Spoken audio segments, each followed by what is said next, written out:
নমস্কার বন্ধুরা, আজকে রান্না করছি খিচুড়ি আর বেগুন ভাজা।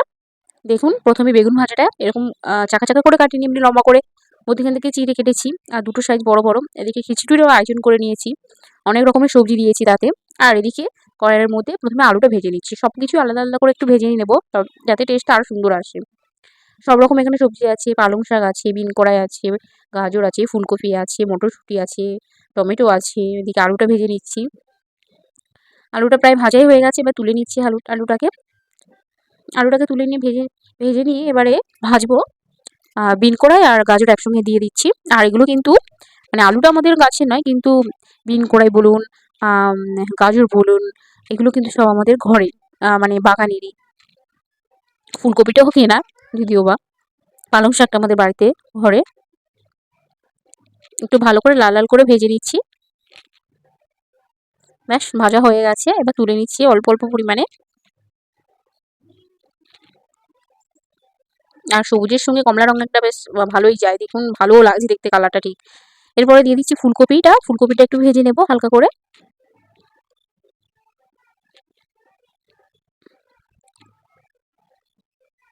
এবার এর সঙ্গে দিয়ে দেবো পালং শাকটা একটু ভেজে নেব, ভালো লাগবে যাতে।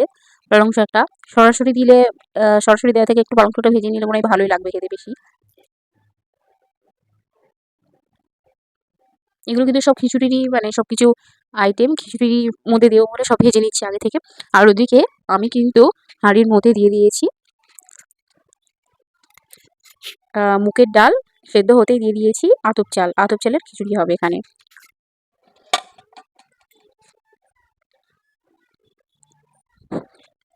আর দেখুন, একটু আলু মানে চালটাও সেদ্ধ হয়ে যেতে সব সবজিগুলো ওর মধ্যে দিয়ে দিচ্ছি।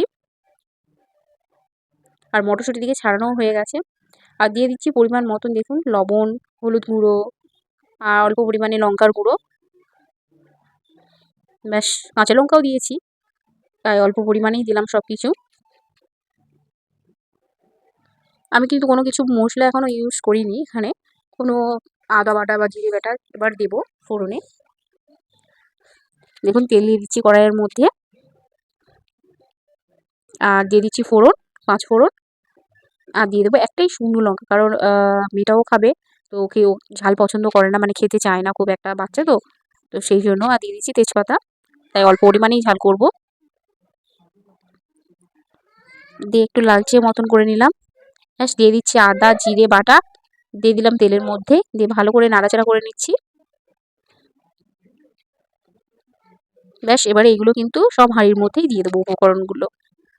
দিলেই কিন্তু আমার অলরেডি মানে হয়ে এসছে, দিয়ে দিয়েছি হাঁড়ির মধ্যেই, দেখুন দিয়েও দিয়েছি আর হয়েও এসছে। গ্যাসটা একটু হালকা করেই দেওয়া আছে, টকবক করে একদম ফুটছে। আর সত্যিই খুব সুন্দর হয়েছে, নিজে করছি বলে বলছিলাম। খিচুড়িটা সত্যিই খুব সুন্দর হয়েছে, সব রকম পড়েছে তো পরিমাণ মতন। আর ভালোও লেগেছে, মটরশুঁটি সব কিছুই দিয়েছি। আর আরেকটা দেখানো হয়নি, জিরেটা গোটা জিরে কাঁচা মানে ভাজা করে আর গুঁড়ো করে নিয়েছি, নিয়ে দিয়ে দিয়েছি ওপর থেকে।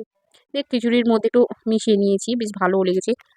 আর এদিকে দেখুন, বেগুন ভাজার জন্য একদম প্রস্তুতি নিয়ে নিচ্ছি। আর বেগুনটা এতটা পরিমাণে তেল টানছে, আমি প্রথমে অনেকটাই তেল দিয়েছি, আর এই বেগুনগুলো এতটাই তেল মানে খেয়ে নিয়েছে, মনে হয় আমার অনেকগুলো রান্না হয়ে যেত, এতটাই তেল খেয়ে নিচ্ছে। অথচ দেখুন ভালো করে ভাজাও হয়নি, একটু কালো কালো হয়ে গেছে। সবার প্রথমে বলা হয়নি, আজকে কিন্তু সরস্বতী পূজা, তাই সকাল সকাল খিচুড়ি আর বেগুন ভাজা আর পাঁপড় ভাজা করেছি। সবার সরস্বতী পূজা খুব ভালো কাটুক, সুস্থ থাকবেন, ভালো থাকবেন।